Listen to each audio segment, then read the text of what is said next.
record-breaking heat in Spain, power outages in Italy, and wildfires raging in Greece. As the U.S. suffers one of the worst heat waves in memory, parts of Europe are actually burning. On the outskirts of Athens, the fire burned so hot that parts of this car literally melted off. But why is this summer so brutal? It's tough to link any specific weather event directly to climate change, but scientists say all of the factors triggering scorching temperatures are made worse by global warming. Here in Europe, the extreme heat is being fueled by what's called an anticyclone. It's the opposite of a cyclone, which is when low pressure leads to storms and rain. In this anticyclone, nicknamed Charon, it's high pressure over southern Europe that's the problem. It's pushing air down toward Earth and compressing it, which makes it hotter. That pressure also spreads the air out, making it less windy. So all that hot air is just kind of trapped there. It's called a heat dome, and it's why this current heat wave feels like it just won't quit. It's kind of terrible. Yeah. In the U.S., the South also under a high-pressure heat dome. And making things worse is a dangerous combination of drought and El Nino, a weather pattern caused by hotter-than-usual water in the Pacific Ocean. And in Asia, a third high-pressure area causing yet another heat dome, with the jet stream, that fast-moving river of air that blows west to east, now making those high-pressure areas stronger and longer-lasting. There's one common thread here. Global warming, fueled by human greenhouse gas emissions, is making all of this worse. What climate change is doing is because of all the greenhouse gases that we have emitted, and in particular CO2, is just amplifying temperatures. So it's just making heat waves more severe, more prolonged, and more frequent. Already, climate change is making U.S. heat waves 3 to 5 degrees hotter on average than they used to be. Is this going to get even worse in the future? That's right, because time is running out.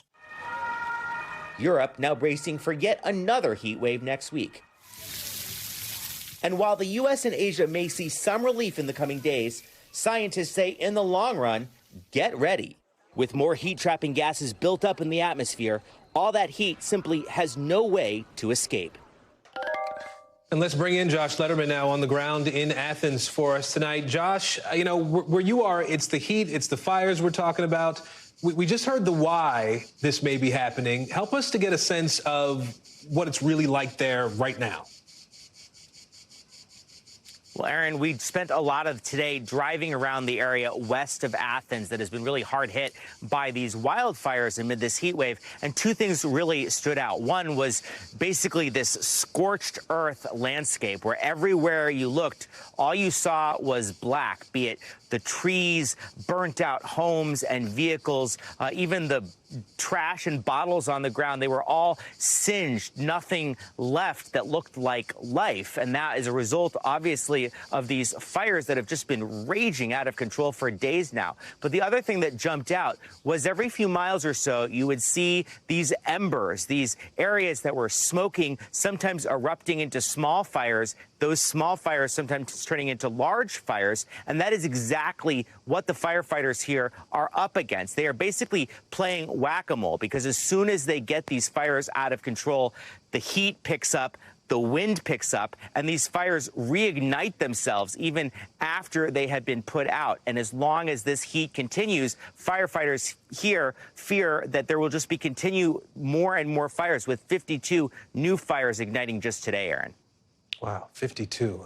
Hope they get some relief there soon. Josh Lederman for us up early in the morning there in Greece today. Josh, thank you. Thanks for watching our YouTube channel. Follow today's top stories and breaking news by downloading the NBC News app.